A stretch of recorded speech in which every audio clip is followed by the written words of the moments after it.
ओशो का किताब है। किताब का नाम है जीवन की खोज, और जीवन की खोज इस बुक का चैप्टर चौथा है, जिसका नाम है द्वार।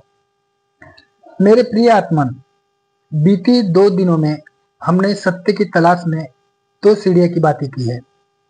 एक तो जीवन में प्यास चाहिए, उसके बिना कुछ भी संभव नहीं होगा, और बहुत कम लोगों के जीवन में प्यास है। प्यास उनके ही जीवन में संभव होगी, परमात्मा की या सत्य की, जो इस जीवन को व्यर्थ मानने में समर्थ हो गए हो, जिन्हें इस जीवन की सार्थकता प्रतीक होती है। जब तक सार्थकता प्रतीक होगी, तब तक वे प्रभु के जीवन के लिए लालायित नहीं हो सकते हैं। इसलिए मैंने कहा कि इस जीवन की वास्तविकता को जाने बिना कोई मनुष्य परमात्मा की आकांक्षा से नहीं भरेगा, और जो इस जीवन की वास्तविकता को जानेगा, वह समझेगा कि ये जीवन नहीं है, बल्कि मृत्यु का ही लंबा क्रम है। हम रोज रोज मरते ही जाते हैं, हम जीते नहीं है, ये मैंने कहा।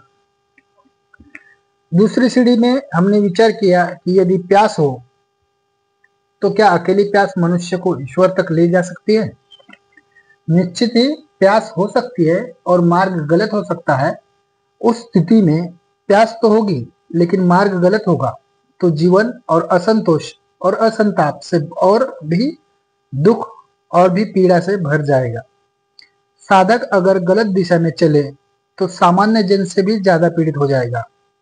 यह हमने दूसरे मार्ग के संबंध में विचार किया। मार्ग के बाबत मैंने कहा कि विश्वास भी मार्ग नहीं है, क्योंकि विश्वास भी अंध होता है, और अविश्वास भी मार्ग नहीं है, क्योंकि अविश्वास भी अंधा होता है। नास्तिक और आस्तिक दोनों ही अंधे होते हैं, और जिसके पास आंख होती है, वह न तो आस्तिक रह जाता है और न नास्तिक रह जाता है। और जो व्यक्ति समस्त पूर्व धारणाओं से आस्तिक होने की, नास्तिक होने की, हिंदू होने की, मुसलमान होने की, यह होने की, वह होने की, समस्त वादों, समस्त सिद्धांतों और शास्त्रों से मुक्त हो जाता है, वही मनुष्य, उसी मनुष्य का चित्त स्वतंत्र होकर परमात्मा के मार्ग पर अग्रसर हो सकता है। जो किसी विचार से बंधा है, जो किसी धारणा के चौखट में कैद है, जिसका चित्त कारागृह में है, वो मनुष्य भी परमात्मा तक नहीं पहुंच सकता। परमात्मा तक पहुंचने में केवल वही सुपात्र बन सकेंगे जो परमात्मा की भांति स्वतंत्र और सरल हो जाए। जिनके चित्त स्वतंत्रता को उपलब्ध होंगे, वे ही केवल सत्य को पा सकते हैं। यह हमने विचार किया, और आज तीसरी सीढ़ी पर द्वार के संबंध में विचार करना चाहते हैं। परमात्मा जीवन का द्वार क्या है? किस द्वार से प्रवेश होगा? मार्ग भी ठीक हो, लेकिन अगर द्वार बंद रह जाए तो प्रवेश असंभव हो जाता है। प्यास हो, मार्ग भी हो, लेकिन द्वार बंद हो तो प्रवेश भी नहीं होता। इसलिए द्वार पर विचार करेंगे। क्या द्वार होगा? निश्चित ही जिस द्वार से हम परमात्मा से दूर होते हैं, उसी द्वार से हम परमात्मा में प्रवेश भी करेंगे। जो दरवाजा आपको भीतर लाया है इस भवन के, वही दरवाजा उस भवन के आपको बाहर ले जाएगा। द्वार हमेशा बाहर और भीतर जाने का एक ही होता है, केवल हमारी दिशा बदल जाती है, हमारी उन्मुखता बदल जाती है। जब हम बाहर जाते हैं तब, और जब हम भीतर आते हैं तब, दोनों ही स्थितियों में द्वार वही होता है, केवल हमारे चलने की दिशा बदल जाती है। कौन सी चीज परमात्मा के बाहर ले आई है, उस पर अगर विचार करेंगे तो वही चीज हमें परमात्मा के भीतर भी ले जा सकेगी। सुना होगा आपने, बहुत पुरानी बाइबल की कथा है। आदम और यू स्वर्ग के राज्य से बहिष्कृत किए गए एक छोटे से कसूर पर, और वो कसूर बहुत विचारणीय है। वे इस कसूर पर स्वर्ग के राज्य के बाहर किए गए कि उन्होंने ज्ञान के वृक्ष के फल को खा लिया। वह जो ट्री ऑफ नॉलेज थी, आदम के बगीचे में एक वृक्ष था जिसका नाम था ज्ञान का वृक्ष, और परमात्मा ने कहा कि तुम सारे वृक्ष के फल खाओ, लेकिन इस ज्ञान के वृक्ष का फल मत खाना। लेकिन उन्होंने उसी ज्ञान के वृक्ष का फल खा लिया, और वे उस स्वर्ग के राज्य से बाहर निकाल दिए गए। यह कहानी तो कहानी ही है, काल्पनिक ही है, लेकिन बहुत गहरे अर्थ उसमें है।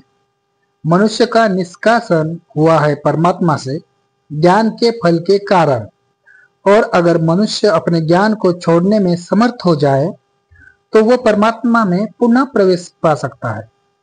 ज्ञान आपको परमात्मा से दूर कर रहा है। आप सोचेंगे कि हम तो यह सोचते हैं कि ज्ञान हमें परमात्मा के निकट ले जाता है। मैं आपको कहूं, आप जिसे ज्ञान समझते हैं वही ज्ञान आपको परमात्मा से दूर करता है। अगर आप उस ज्ञान को छोड़ दे तो जो शेष रह जाएगा, या तो उसे डिवाइन इग्नोरेंस कहे, उसे दिव्य अज्ञान कहे, या फिर उसी ज्ञान कहे, वो आपको परमात्मा से जोड़ देगा। हमारा मन हमें हमारी सत्ता से दूर ले जा रहा है। हम जितना विचार करते हैं उतना ही अपने से दूर चले जाते हैं, और हम सारे लोग विचार कर रहे हैं। जो मनुष्य जितना ज्यादा विचार में उलझा होगा वो उतना ही अपनी मूल सत्ता से दूर चला जाएगा। रात आप स्वप्न देखते हैं, हो सकता है आप स्वप्न में अपने घर में सोए हो, लेकिन स्वप्न में आप बहुत दूर निकल जा सकते हैं। आप चांद पर जा सकते हैं।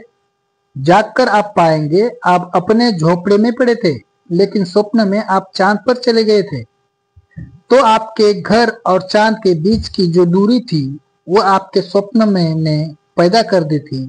आपका स्वप्न आपको दूर ले गया था। इसी भांति हमारे विचार जहां हम हैं वहां से हमें दूर ले जा रहे हैं, और मनुष्य विचार में जितना दूर चला जाता है उतना ही अपने बीच और परमात्मा के बीच फासला कर लेता है। अगर हमारे सारे विचार शून्य हो, सारे विचार विलीन हो जाए, तो हम वहां होंगे जहां परमात्मा है।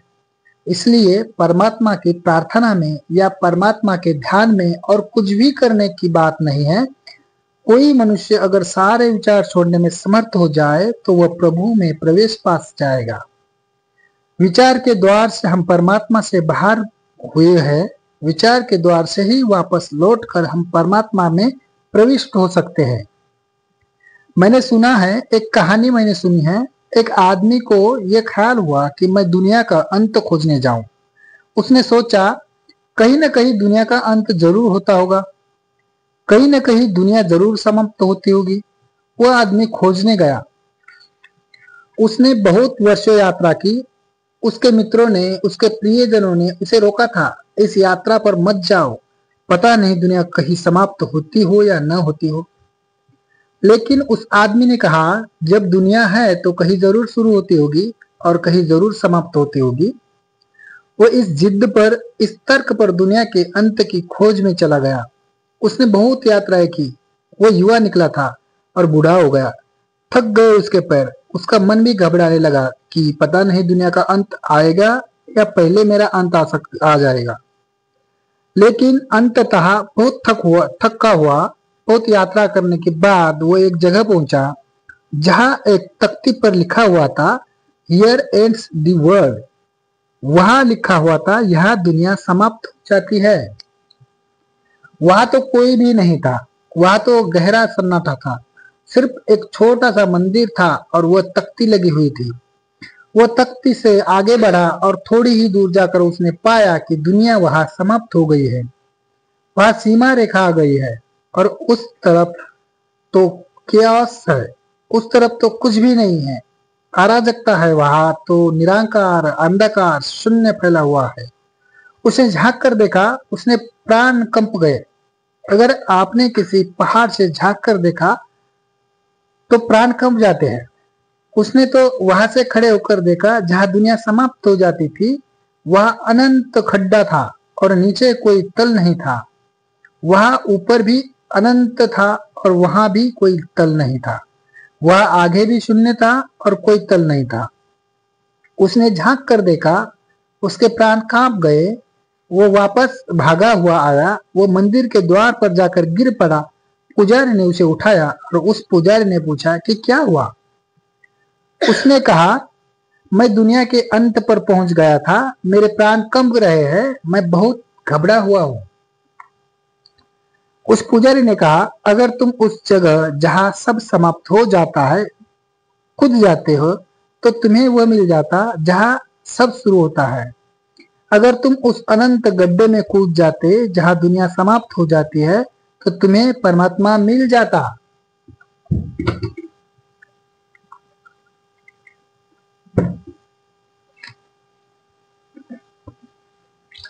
जहाँ दुनिया समाप्त होती है वही परमात्मा का प्रारंभ है। जहाँ हमारे विचार की दुनिया टूटती है, समाप्त होती है, वही हम परमात्मा के जीवन में प्रवेश कर जाते हैं। जो आदमी विचार में है वह आदमी दुनिया में है, और जो आदमी विचार के बाहर है वो दुनिया के बाहर है। इसलिए कोई यह न सोचे कि एक आदमी घर छोड़कर भाग जाए तो वह सन्यासी हो गया है। घर छोड़कर भागने से कोई सन्यासी नहीं होता, लेकिन अगर कोई विचार को छोड़ दे तो जरूर सन्यासी हो जाता है। विचार को ही मैं घर कहता हूँ, विचार को ही मैं गृहस्थी कहता हूँ, विचार को ही मैं संसार कहता हूँ। जो विचार से मुक्त हो जाता है वह सन्यास में प्रविष्ट हो जाता है, और जो विचार को छोड़ने में समर्थ हो जाता है उसका घर छूट जाता है। फिर वह कहीं भी हो, उसका कोई घर नहीं है। ये दीवारें जो आपको दिखाई पड़ती है मिट्टी और पत्थर की, ये आपका घर नहीं है। ये दीवारें किसी को क्या रोकेंगी?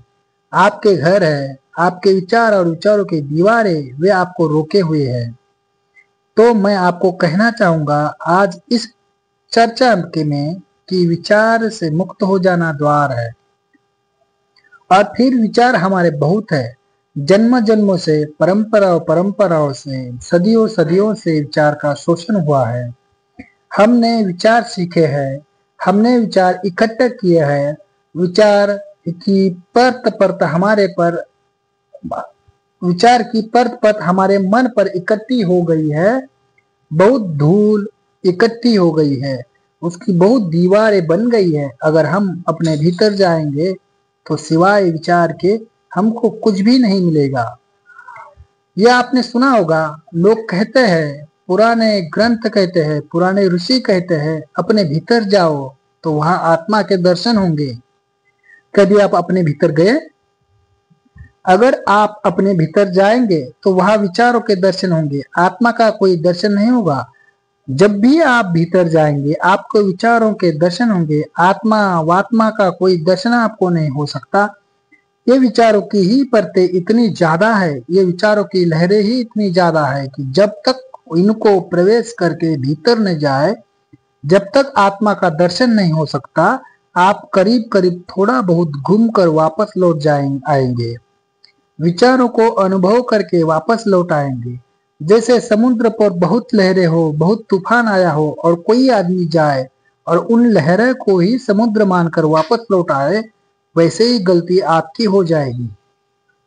समुद्र लहरों में नहीं है, यद्यपि लहरें जरूर समुद्र में होती है, लहरें जरूर समुद्र में होती है, लेकिन समुद्र लहरों में नहीं है। समुद्र बहुत ज्यादा है, समुद्र बिना लहरों के भी हो सकता है, लेकिन लहरें बिना समुद्र के नहीं हो सकती। बिना विचार के आपकी आत्मा हो सकती है, लेकिन आपके विचार बिना आत्मा के नहीं हो सकते। पर यह विचारों से ही हम लौट कर आ जाते हैं। डेविड ह्यूम हुआ, वह एक अंग्रेज विचारक हुआ। उसने लिखा कि मैंने सुना कि नो डाइसेल्फ, मैंने सुना कि अपने को जानो, मैंने सुना कि अपने भीतर जाओ। तो मैं बहुत बार अपने भीतर गया हूँ, लेकिन सब बकवास है। वहां कोई आत्मा नहीं मिलती है, वहां तो सिर्फ विचार ही विचार मिलते हैं।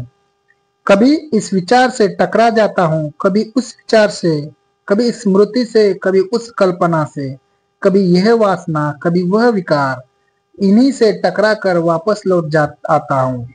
इन्हीं की भीड़ में भीतर, वहां कोई आत्मा नहीं है। उसने ठीक लिखा, उसने ईमानदारी की बात लिखी। यही है, यहाँ तक आप भीतर जाएंगे इसी को पाएंगे, लेकिन इसके भीतर भी जाना संभव हो सकता है। और अगर यूं मुझे मिला तो होता तो उससे मैं यही कहता कि ये तो तुम बिल्कुल ही ठीक कहते हो कि कभी विचार से टकरा जाता हूँ, कभी वासना से, कभी कल्पना से, लेकिन कौन टकरा जाता है? जो टकरा जाता है वो विचार नहीं हो सकता है। कौन भीतर जाता है? वह जो बोध भीतर जाता है और देखता है कि ये विचार है। वह बोध क्या है? वो बोध विचार नहीं है, ह्यूम विचार नहीं है। ह्यूम तो देखने वाला है, जो अनुभव कर रहा है कि विचार मिल गए, कल्पनाएं मिल गई, स्मृतियां मिल गई, जिसके सामने ये विचार घूम रहे हैं, ये विचारों की फिल्म चल रही है। वो कौन है? निश्चित ही वो विचार नहीं है। वो देखने वाला जो दृष्टा है, वो जो साक्षी है, वो जो विटनेस है, वो अलग है। और उसको ही जानना सत्य में जाने का द्वार है। बिना विचार को छोड़े यह नहीं होगा। फिर स्मरण रखें, हम विचार को क्यों इकट्ठा करते हैं। अगर हम ये नहीं समझ सकेंगे तो हम विचार को छोड़ भी नहीं सकेंगे। तो कुछ विचार के बाबत समझ लेंगे तो विचार के छोड़ने में, विचार के ऊपर उठने में आसानी हो जाएगी। हम विचार को इकट्ठा क्यों करते हैं? असल में हम कोई भी चीज इकट्ठी क्यों करते हैं? हम धन क्यों इकट्ठा करते हैं? शायद कभी यह नहीं सोचा होगा कि हम धन क्यों इकट्ठा करते हैं। जरूरत है, एक सीमा पर जरूरत भी पूरी हो जाती है, फिर भी हम धन को इकट्ठा करते रहते हैं। मैंने सुना है, कितने दूर तक आपकी जरूरत होगी? एंड्रू कार्नेगी अमेरिकी करोड़पति मरा तो कोई 4 अरब की संपत्ति अपने पीछे छोड़कर मरा, लेकिन अभी भी कमा रहा था, अभी भी इकट्ठा कर रहा था। 4 अरब रुपए की किसी को भी कोई जरूरत नहीं हो सकती है। जरूरत तो खत्म हो गई, लेकिन फिर भी रुपए इकट्ठा करने का पागलपन सवार है। आपकी जरूरत पूरी हो जाती है, फिर भी आप इकट्ठा करते हैं। क्यों? इकट्ठा करने से आपको अपने होने पर विश्वास आ जाता है। आपको लगता है मैं कुछ हूं। आपको विश्वास आ जाता है कि मेरी भी कोई सत्ता है। आपको अनुभव होने लगता है कि मैं सुरक्षित हूं, मेरी सिक्योरिटी है। जितना ज्यादा संग्रह आपके पास होता है, आपको लगता है मैं कुछ हूं, मैं नकार नहीं हूं। आपको लगता है मैं मृत्यु के मुकाबले खड़ा हो सकूंगा। आपको लगता है मुझे मिटाया नहीं जा सकता, मेरे पास ताकत है। संग्रह शक्ति को इकट्ठा होने का भ्रम दे देता है। इसलिए जितने शक्तिहीन लोग होते हैं वे जरूर किसी न किसी तरह के संग्रह में पड़ जाते हैं। जितना दरिद्र आदमी होता है उतना ही ज्यादा धन को इकट्ठा करने में लग जाता है।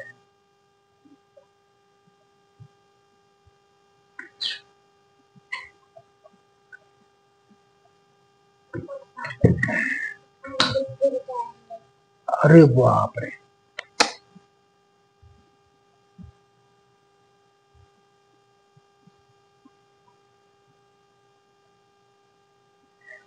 संग्रह शक्ति को इकट्ठा होने का भ्रम दे देता है। इसलिए जितने शक्तिहीन लोग होते हैं वे जरूर किसी न किसी तरह के संग्रह में पड़ जाते हैं।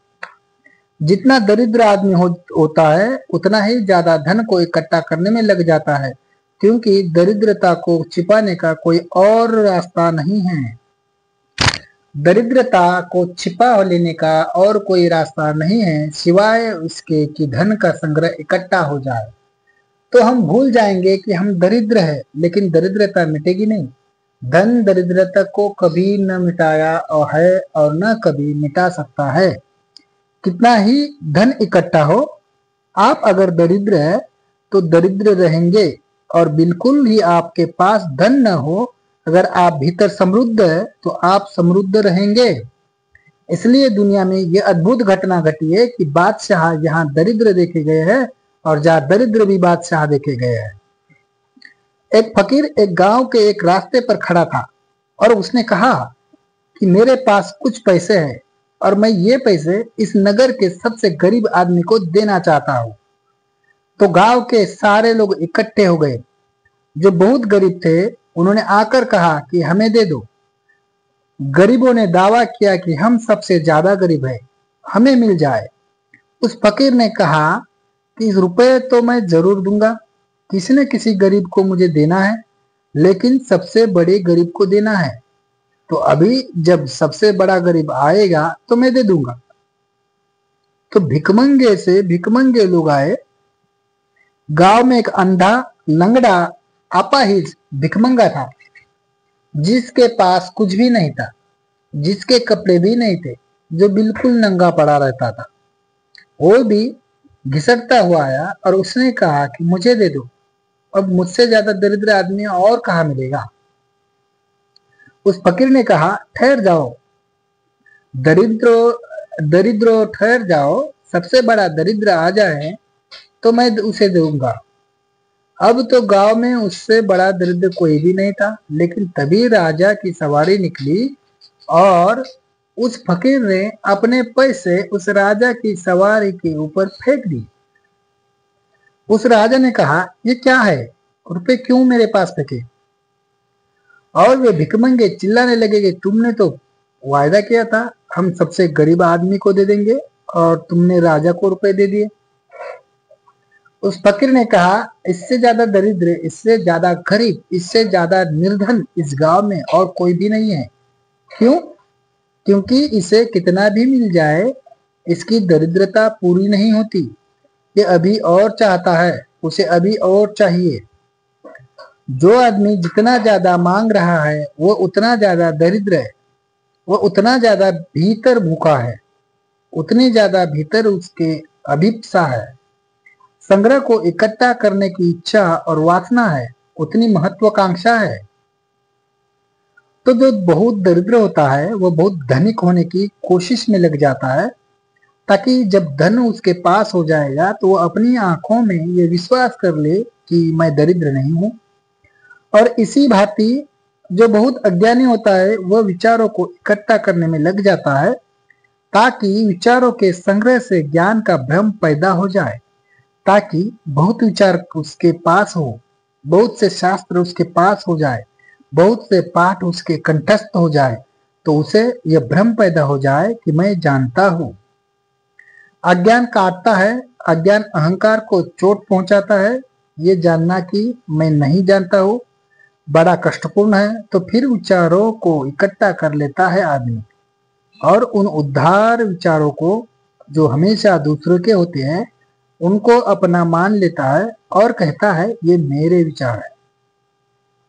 एक भी विचार आपका नहीं है, विचार करेंगे तो एक भी विचार आपका नहीं है, कहीं न कहीं से उधार इकट्ठा किया गया है और उस संपत्ति को अपनी मानकर हम बड़ी मौज से ज्ञानी होने का मजा ले लेते हैं, ज्ञानी होने का दंभ ले लेते हैं। ये अहंकार की तृप्ति है। संग्रह, सब प्रकार का संग्रह अहंकार की तृप्ति है। विचार का संग्रह भी अहंकार की तृप्ति है। इसका मतलब ये नहीं है कि जो संग्रह को छोड़ देते हैं वे कोई अहंकारी के ऊपर उठ जाते रहेंगे। अहंकार के रास्ते बड़े सूक्ष्म हैं। संग्रह भी अहंकार की तृप्ति है और संग्रह को छोड़ना भी अहंकार की तृप्ति है। एक आदमी के पास बहुत संग्रह है तो वह सोचता है मैं कुछ हूं। फिर एक आदमी सारे संग्रह को छोड़कर खड़ा हो जाता है और तब जानता है कि मैं भी कुछ हूं, मैंने सब त्याग दिया है। त्याग की चेष्टा भी अहंकार की ही पूर्ति है, इकट्ठा करने की चेष्टा भी अहंकार की पूर्ति है। तो विचार को इकट्ठा कर ले तो भी अहंकार हो जाता है और एक आदमी ये भी कह सकता है मैं तो कुछ भी नहीं जानता हूँ, मैं तो बिल्कुल सरल आदमी हूँ, उसमें भी अहंकार हो सकता है।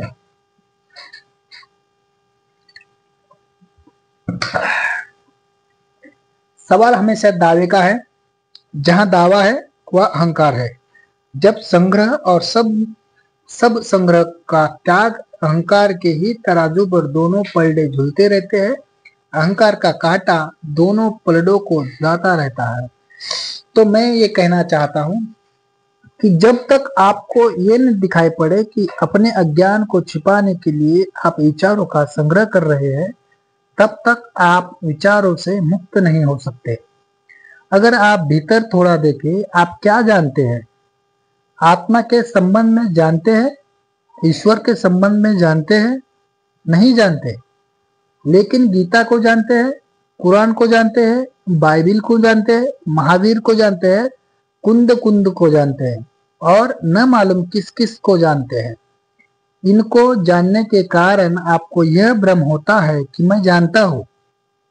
जानते वे लोग होंगे और आप भ्रम में पड़ जाते हैं कि मैं जानता हूं। विचार की प्रतिध्वनियां सदियों तक सुनी जाती है। महावीर 2500 वर्ष पहले बोले होंगे, जरथुस्त्र बोला होगा, मोजेस बोले होंगे। हजारों वर्ष होते हैं, लेकिन उनकी प्रतिध्वनियां अब तक हमारे मनों में गूंज रही है, और ज्ञान की प्रतिध्वनिया को हम ज्ञान समझ लेते हैं। मैं एक पहाड़ के पास था, मेरे एक मित्र भी मेरे पास थे। वहां एक इको पॉइंट था, वहां जाकर आप आवाज करें तो पहाड़ उस आवाज को दोहरा देता है।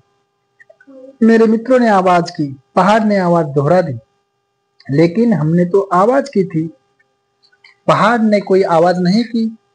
पहाड़ ने तो केवल इको कर दिया, प्रतिध्वनि कर दिया। महावीर बोलते हैं, बुद्ध बोलते हैं, हम इको कर लेते हैं, हम भी उसे दोहरा देते हैं, फिर हमारे बच्चे उसे दोहरा देते हैं, फिर उनके बच्चे उसे दोहरा देते हैं। ऐसा सेकेंड हैंड नहीं, हजारों हजारों हाथ से होकर वह जो इको है, वह जो ध्वनि है, वह प्रतिध्वनि फीकी होती जाती है, फीकी होती जाती है। उसी को हम विचार करते हैं। विचार अनुभूति की प्रतिध्वनि है। जिनको अनुभव हुआ होगा उनसे वह फर्स्ट हैंड सीधा उठता है, और फिर हमारे मन उसको प्रतिध्वनि करते हैं रहते हैं। फिर क्रमशः पीढ़ी पीढ़ी वह प्रतिध्वनि होती जाती है। उसी प्रतिध्वनि को पकड़कर हम बैठे रह जाते हैं, उसी के हम विचार कहते हैं। यह प्रतिध्वनि बिल्कुल फीकी है और फिजूल है। इसका इसका कोई मूल्य नहीं है। मूल्य अनुभूति का होता है, विचार का कोई मूल्य नहीं होता है। और आप स्मरण रखें कि अगर इस भांति विचारों को पकड़कर आप बैठ गए तो आप छाया को पकड़े हुए हैं, एक बिल्कुल थोथी और मुर्दा चीज को पकड़ते हुए हैं, जिसका कोई मूल्य नहीं है। और हम सारे लोग विचार को पकड़कर बैठ जाते हैं। ये विचार की प्रतिध्वनि से मुक्त होना बहुत बहुत जरूरी है। जब तक आप प्रतिध्वनि ही करते रहेंगे, स्मरण रखें, प्रतिध्वनि सतह से होती है और अनुभूति केंद्र से आती है। अगर एक पहाड़ के पास आप चिल्लाते हैं तो पहाड़ के प्राणों तक थोड़े ही आपकी आवाज पहुंचती है। पहाड़ की ऊपर की परत ही आपकी आवाज को वापस लौटा देती है। अभी मैं बोल रहा हूं तो मेरी आवाज कोई आपके प्राणों तक थोड़े ही पहुंच जाएंगी। आपकी परिधि, आपके बाहर की जो परत है, वही मेरी आवाज को वापस लौटाकर प्रतिध्वनि कर देगी। आपके प्राण अछूते रह जाएंगे। प्राण कभी विचार को नहीं छू पाते हैं, न कभी विचार प्राण को छू पाता है, और इसलिए विचार के माध्यम से कभी सत्य की कोई उपलब्धि नहीं होती है। विचार के माध्यम से सत्य की कभी कोई उपलब्धि नहीं होती। हाँ, यह हो सकता है कि सत्य की उपलब्धि हो तो बात बताने का काम विचार कर रख सके।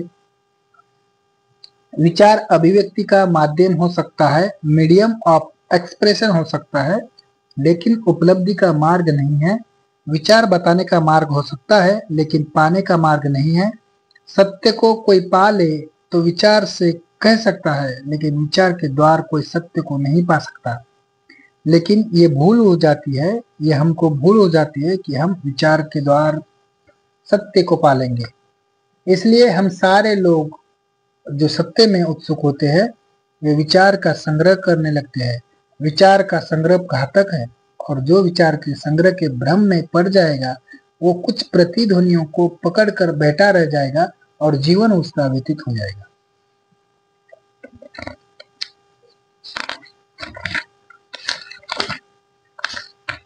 बाप रे बाप।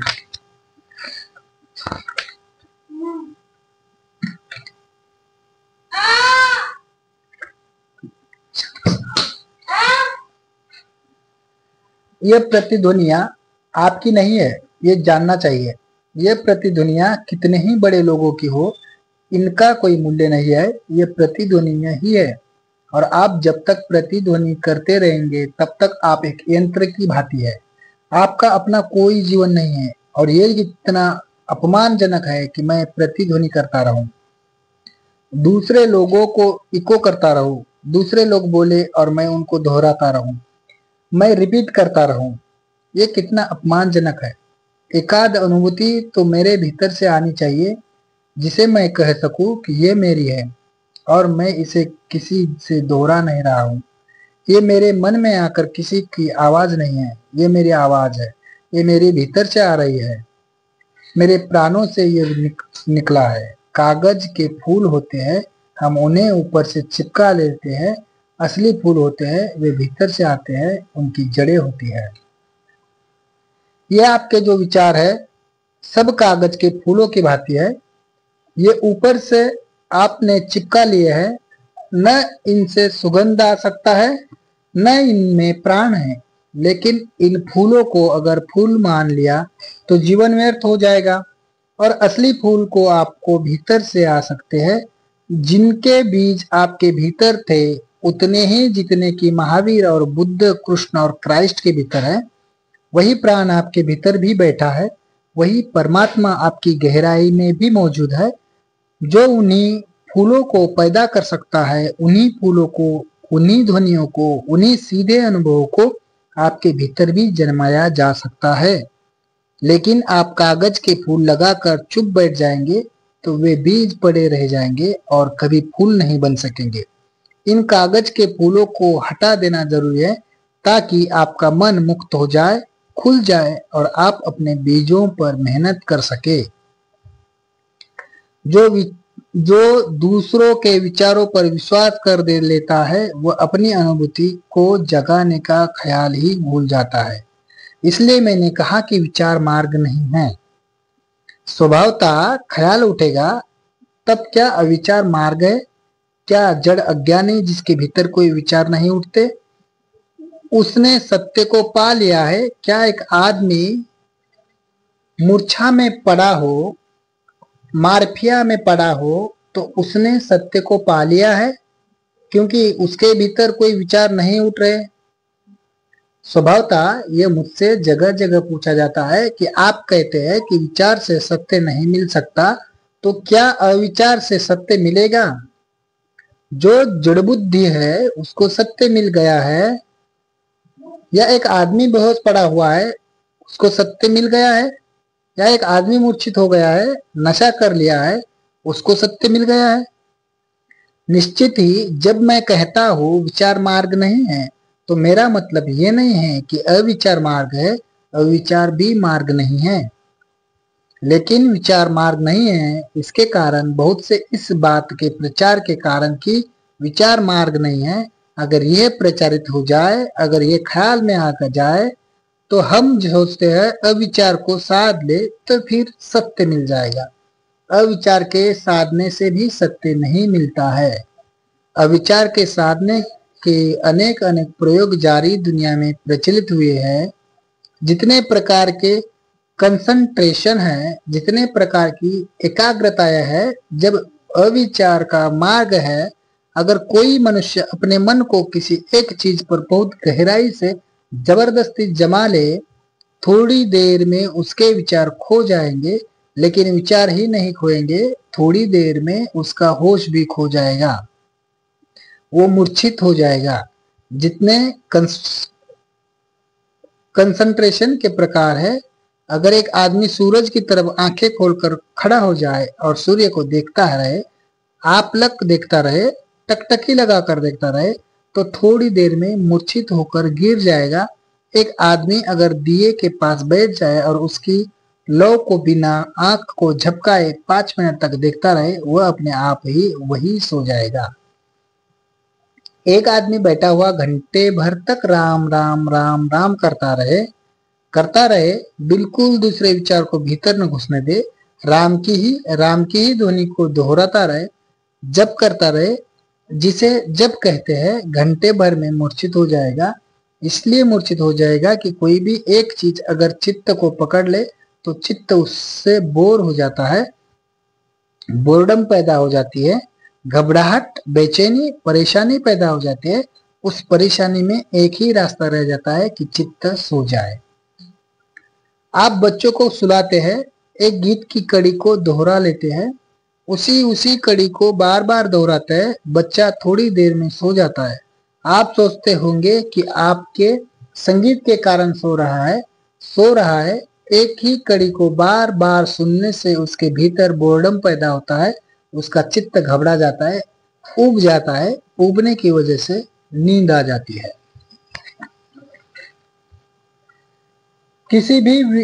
किसी भी चीज से ऊब जाए तो नींद आ जाएगी। सभाओं में आपने देखा होगा, अनेक अनेक लोग सो रहे हैं। बोलने वाले समझते हैं कि सोने वालों की गलती है। केवल बोलने वाला इस भांति बोल रहा है कि लोग ऊब गए हैं और नींद आ गई है। सुनने वालों की कोई गलती नहीं होती।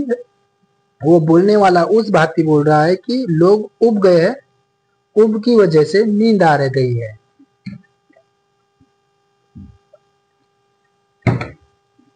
अगर चित्त ऊब जाए तो चित्त सोना चाहता है। अगर चित्त सजग रहना चाहे तो उसके लिए ऊब नहीं होनी चाहिए। किसी भी भांति चीज को उबा दे, घबरा दे, परेशान कर दे तो वो सो जाएगा। ये तरकीब दुनिया में मिल गई है तो लोगों ने न मालूम कितने प्रकार के जप निकाल लिए, कितने तरह की मालाएं निकाल ली। अब एक ही माला के गुरियों को आप सरकाते रहे, वही वही गुरिया बार बार सरकेगा। अगर चित्त उसी में लगा रहा तो थोड़ी देर में चित्त सो जाएगा। और चित्त को सुला देने से विचार तो बंद हो जाएंगे लेकिन विवेक नहीं जागेगा। विचार का बंद हो जाना ही काफी नहीं है, विवेक भी जागना चाहिए। कागज के फूल फूल ही हट जाना काफी नहीं है, असली फूल में भी अंकुर आनी चाहिए। नहीं तो कागज के फूल हटा देने से कुछ भी नहीं होगा। फिर तो बेहतर है कागज के फूल ही लगे रहे। कम से कम कोई रौनक तो होती है, कम से कम कुछ तो सुंदर मालूम होता है। कागज के फूल भी हट जाए, असली फूल भी न आए तो बड़ी गड़बड़ हो जाएगी।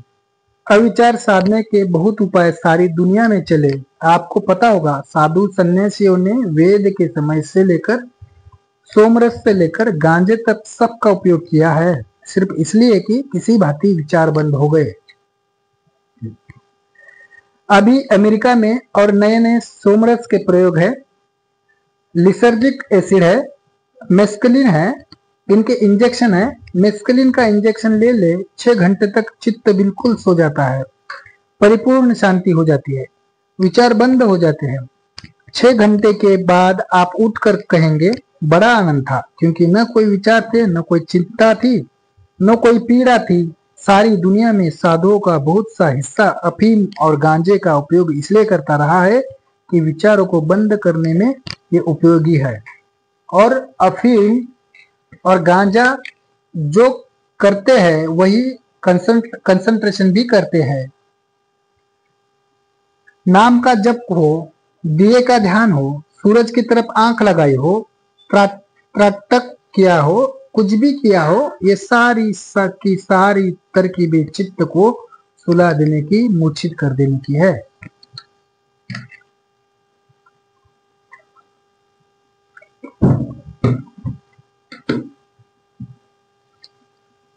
मूर्छा से कोई सत्य तक नहीं पहुंचता है, अविचार से भी कोई सत्य तक नहीं पहुंचता है। हाँ, अविचार में एक बात हो सकती है, आप किन्हीं कल्पनाओं को देखने में समर्थ हो सकते हैं। राम के दर्शन हो सकते हैं, कृष्ण के दर्शन हो सकते हैं, काली के दर्शन हो सकते हैं, बुद्ध महावीर के दर्शन हो सकते हैं।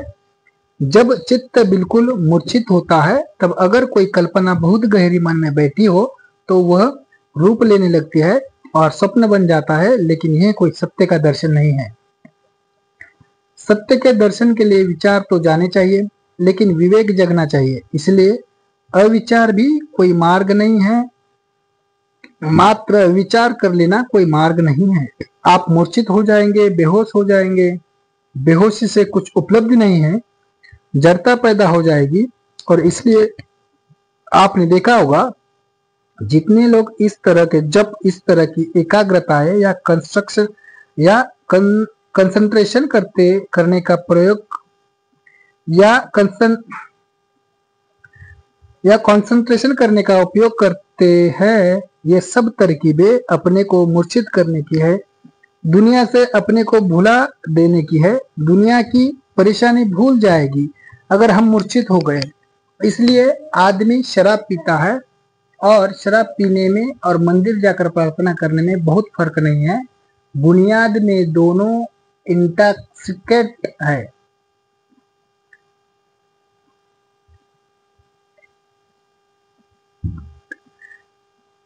बुनियाद में दोनों इंटॉक्सिकेट है। क्योंकि दोनों में ही आप अपने को भूल जाते हैं, दुनिया को भूल जाते हैं। भूल गए तो सोचा कि सब ठीक है। वह शुतुरमुर्ग होता है रेगिस्तान में, उसका कोई दुश्मन उस पर हमला कर दे, वो अपने सिर को रेत में खपा कर खड़ा हो जाता है।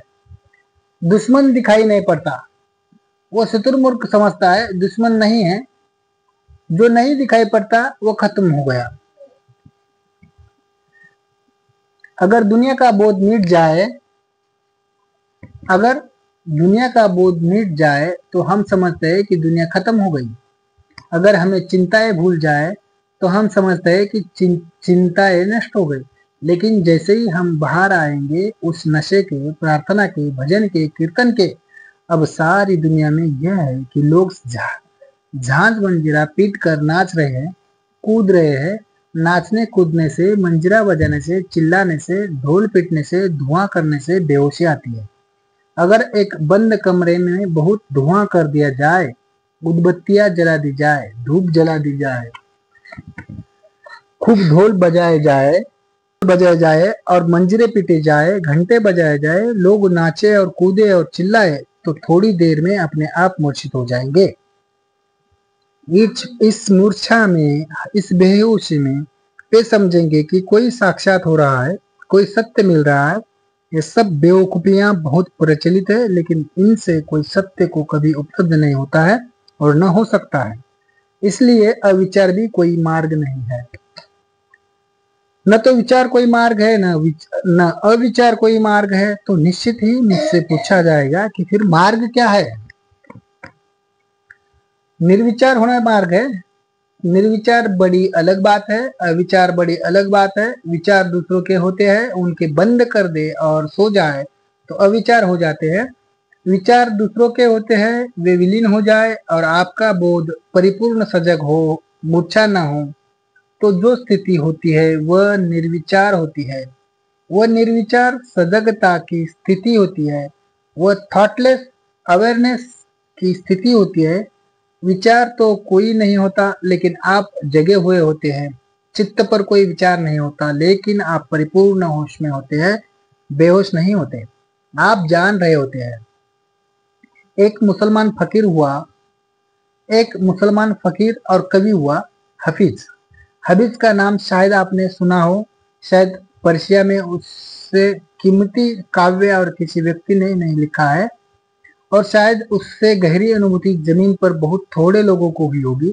तो हफीज अपने गुरु के पास था, उसके पास ध्यान सीखने गया था, और बहुत से लोग उसके गुरु के आश्रम पर थे जो ध्यान सीख रहे थे।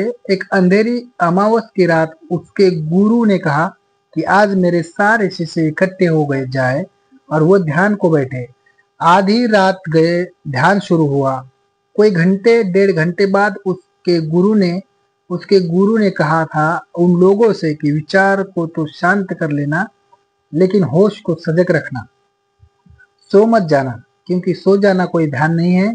कोई घंटे, 1.5 घंटे बाद जब उसने देखा कि अनेक शिष्यों के मुंह से अब तो गुर्राटे निकलने शुरू हो गई है, स्नोरिंग शुरू हो गई है, तो उसने धीरे से कहा, हफीज फौरन उठकर आया। उसने कहा, क्या है? उसने कहा, कोई बात नहीं, जाओ फिर बैठ जाओ।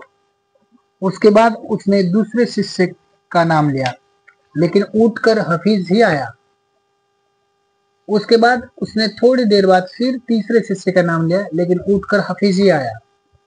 ऐसा आधी रात धीरे धीरे बीतते उसने 10-15 लोगों को बुलाया, लेकिन जब आया तो हफीज ही आया, क्योंकि बाकी सारे लोग तो सोए हुए थे। किसी का भी नाम लेता था, हफीज ही उठकर आ जाता था। तो उसने कहा कि बाकी सारे लोग तो सो गए, तुम अकेले जगे हुए हो। जगा हुआ होना ध्यान में होना है, और जाना ध्यान में होना नहीं है। जगा हुआ होना ध्यान में होना है, सो जाना ध्यान में होना नहीं है। लेकिन जगे हुए रहकर अगर विचार कर रहे हैं तो विचार ध्यान में नहीं है। जगे हुए हैं और विचार नहीं कर रहे हैं, होश सुबह है और विचार कोई नहीं है। जैसे आकाश तो हो लेकिन पक्षी कोई भी ना उड़ता हो, आकाश तो हो बदलियाँ बिल्कुल भी ना हो, ऐसा ही होश हो तो, लेकिन होश पर विचार के कोई बादल न हो, विचार के कोई पक्षी न उड़ते हो, तो उस घड़ी में जबकि होश तो है और विचार कोई नहीं है, जीवन में एक परिवर्तन आना शुरू होता है। हम उस सत्ता के प्रति जागने शुरू होते हैं जिसका नाम आत्मा है, या उस सत्ता को हम जानना शुरू करते हैं जिसका नाम परमात्मा है। हम स्वयं के आंतरिक प्राणों में प्रवेश करने में समर्थ हो जाते हैं। विचार हमें सतह पर रोक लेते हैं। विचार के छोड़ देने से भीतर गहराई आती है, लेकिन अगर विचार छूट जाए और साथ ही होश भी छूट जाए तो गहराई तो जरूर आती है, लेकिन हम मूर्छित होते हैं, इसलिए गहराई का अनुभव नहीं हो पाता। नींद के गहरे क्षण में आप वही जाते हैं जहाँ योगी समाधि में जाता है। कोई भेद नहीं है। जब आप बहुत गहरी नींद में होए, जब आप वही जाते हैं जहाँ योगी समाधि में जाता है, जहाँ ध्यानी ध्यान में जाता है, लेकिन आपको आपकी नींद में और समाधि में बड़ा फर्क दिखाई पड़ेगा। नींद में आप मूर्छित होते हैं और समाधि में आप जागृत होते हैं। फर्क ऐसा ही है जैसे हम एक आदमी को क्लोरोफार्म की हालत में एक बहुत सुंदर बगीचे में ले जाए और वापस ले आए, और एक आदमी जागा हुआ बगीचे में जाए और वापस लौटे। दोनों ही बगीचे में आए, दोनों ही फूल के करीब से गुजरे, दोनों को सुगंध उनकी नाकों को छुए और स्पर्श किया। ठंडी हवाओं ने उनके शरीर को छुआ, लेकिन दोनों को बहुत बड़ा फर्क पड़ जाएगा। एक जो मूर्छित आया था, मूर्छित गया, उसने कुछ भी जाना नहीं है, और जो होश में आया था और होश में गया, उसने बहुत कुछ जाना, और ज्ञान जीवन को बदल देता है। नींद में हर व्यक्ति वहीं पहुंचता है जहां समाधि में योगी पहुंचता है, लेकिन हम वहीं जाकर बेहोश होते हैं, वापस लौट आते हैं, और हमें अनुभव नहीं हो पाता है कि हम कहाँ गए। बहुत गहरी नींद में आप अपने केंद्र पर पहुंच जाते हैं। जब स्वप्न भी नहीं चल रहे होते, तब आप अपने केंद्र पर पहुंच जाते हैं, लेकिन हमें उसका कोई पता नहीं चलता। वही पहुंचना है होशपूर्वक, वही पहुंचना है जागृत रहकर, वही पहुंचना है समझ कर सजग रहकर, वही पहुंचना है पूरे सचेतन और सचेतन रूप से वहां पहुंचा जा सकता है, और पहुंचने का मार्ग है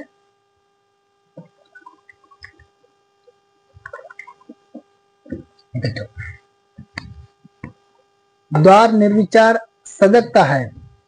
निर्विचार सजगता द्वार है, न तो विचार द्वार है न वह विचार द्वार है। द्वार है निर्विचार सजगता, परिपूर्ण होश से लेकिन परिपूर्ण शून्य रहकर जो खड़ा हो जाता है, वह द्वार पर खड़ा हो जाता है। पुरानी कथा है, श्वेत केतु गया था गुरुओं के आश्रम में ब्रह्म की खोज में। उपनिषदों के समय की बात है। वह गया, एक ऋषि के आश्रम में गया, और उसने कहा कि मैं ब्रह्म को जानने आया हूँ।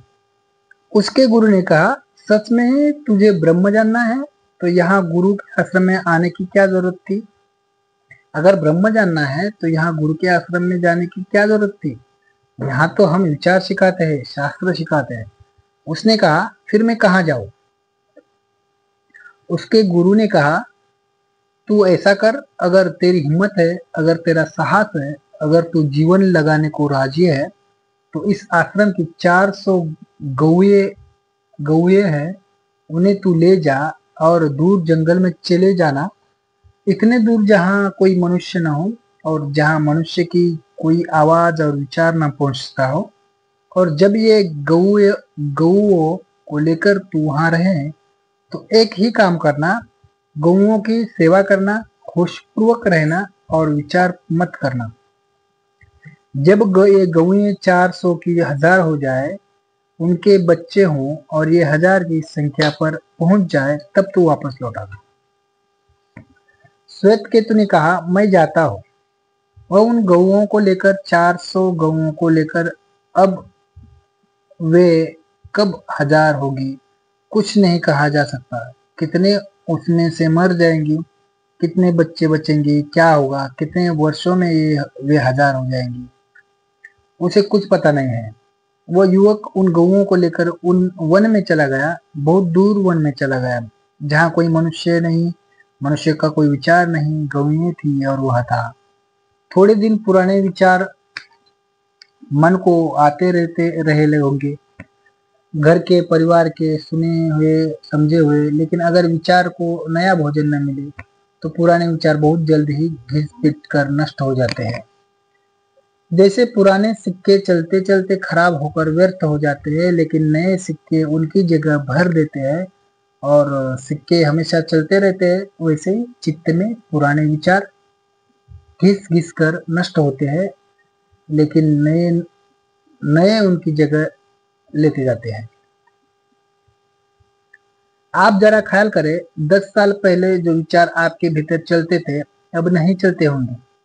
कल जो विचार चलते थे वे आज नहीं चल रहे हैं, लेकिन पुराने तो हट जाते हैं, नए आ जाते हैं।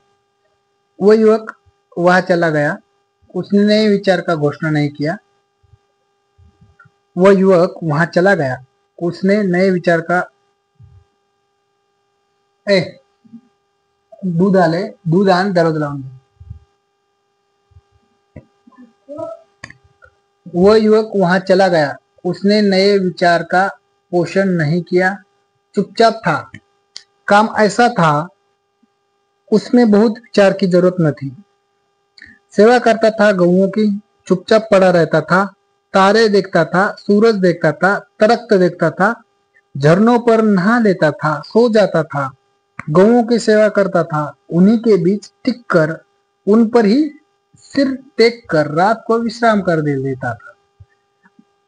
वर्ष आए, माह आए, दिन आए और गए, धीरे धीरे उसके विचार शांत हो गए। धीरे धीरे विचार तो क्रमशः गिर गए, विचार तो विलीन हो गए, लेकिन बोध पूरा था, काम करता था, सजग था, 24 घंटे जागा हुआ था, अपना होश रखता था। कितने वर्ष बीत गए कुछ पता नहीं, कब गौएं हजार हो गई। कहानी बहुत मीठी है, कहानी है कि वह तो संख्या ही भूल गया, क्योंकि जो विचार भूल गया उसे संख्या कैसे याद रहेगी। वो संख्या भूल गया, उसे ख्याल ही नहीं रहा कि गौएं कब हजार हो गई। तो कहानी कहती है कि उन गौओं ने इकट्ठे होकर कहा, श्वेत केतु अब तो हम हजार हो गए, अब हमें वापस ले चलो, गुरु आश्रम वापस लौटो। तो वह गुरु आश्रम वापस लौटा। जब दूर ही गांव के बाहर वे हजार गौएं आने लगी और उनकी काट की घटियां बजने लगी और धूल उठने लगी और वे हजार गौओं का गांव में प्रवेश हुआ, सारा गांव में खबर फैल गई कि श्वेत केतु लौटता है, हजार गौएं लौटती है, उनकी घंटियां बजती है। सारे आश्रम के लोग बाहर इकट्ठे हो गए। उस आश्रम के गुरु ने कहा, हजार एक गौएं लौट रही है। उसके गुरु ने कहा, हजार नहीं, 1001 गौएं लौट रही है। जो उनके बीच लौट रहा है श्वेत केतु, अब वो मनुष्य कहाँ रहा, अब वो भी गौओं जैसा ही सरल और शांत हो गया। और सच में लोगों ने देखा 1001 गौएं लौट रही है, क्योंकि श्वेत केतु मनुष्य जैसा नहीं लौट रहा है, उनके बीच गौओं जैसा ही लौट रहा है। गौएं उससे धक्के दे रही है, वो उन्हीं के बीच चला आ रहा है, उसी भीड़ में। और उसके गुरु ने अपने शिष्यों को कहा, देखते हो ब्रह्म ज्ञान एक कैसा होता है, वो ब्रह्म हो को पाकर लौट रहा है। लेकिन उन शिष्यों ने कहा, इसको ब्रह्म किसने सिखाया होगा। तो उसके गुरु ने कहा, ब्रह्म क्या कभी सिखाया जाता है, जो सिखाया जा सकता है वो ब्रह्म नहीं हो सकता, जो सिखाया जा सकता है वो सत्य नहीं हो सकता। ये सीख कर नहीं लौट रहा है, ये ज्ञान कर लौट रहा है, ये जान कर लौट रहा है। सीखना दूसरों से होता है, जानना स्वयं होता है। इसने खुद अपने प्राण उघाड़े और जाना। उसके शिष्यों ने पूछा, ये किस लिए लौट रहा है। तो उन्होंने कहा, केवल शायद मुझे धन्यवाद देने आता हो। वो आया और उसने गुरु के पैर छुए और धन्यवाद दिया। तो गुरु ने कहा, मुझे किस बात का धन्यवाद देते हो, क्योंकि जाना तो तुमने है। बहुत अद्भुत बात है। श्वेत केतु ने कहा, तुमने मुझे ब्रह्म के बाबत कुछ न बताकर जो कृपा की उसका धन्यवाद देता हूँ। तुमने मुझे ब्रह्म के संबंध में कुछ न बताकर जो कृपा की उसका धन्यवाद देता हूँ, क्योंकि अगर ब्रह्म के संबंध में जान लेता तो शायद ब्रह्म को जानना संभव नहीं हो पाता। सब जानना जब छूटा तब मैंने जो जाना वही ब्रह्म है। जो सब जानने से मुक्त हो जाता है तब जो जानता है वही सत्य है। श्वेत केतु ने जागकर और शून्य होकर सत्य को जाना, और अब तक जगत में जिन्होंने भी जाना है उन्होंने जागकर और शून्य होकर जाना है। भीतर परिपूर्ण सजग ज्योति जलती रहे विवेक की, और विचार का धुआं बिल्कुल न हो। विचार का धुआं न हो और विवेक की ज्योति हो, तो जो जाना जाएगा वही सत्य है। उसे जानने को न विचार है और न अविचार है।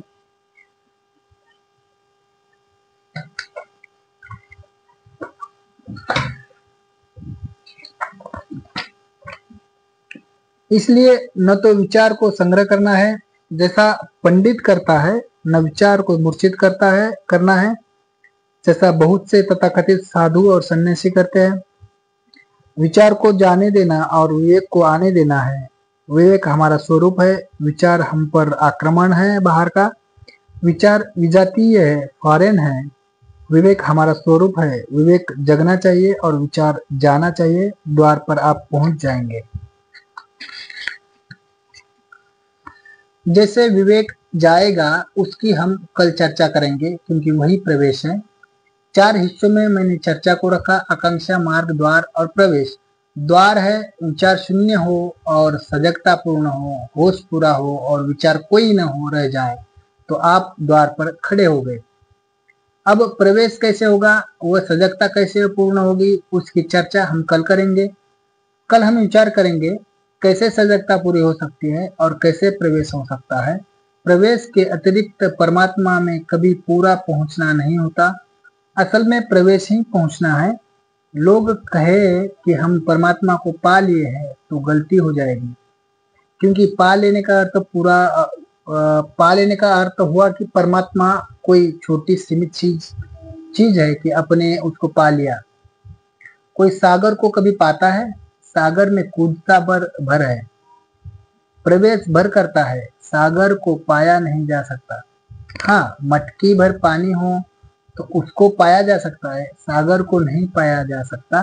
फिर सागर तो फिर भी छोटा ही है, उसकी सीमा है। परमात्मा को कभी पाया नहीं जा सकता, उसको कभी पजेश नहीं किया जा सकता। इसलिए परमात्मा में प्रवेश ही होता है। ये समझ ले कि प्रवेश ही पाना है।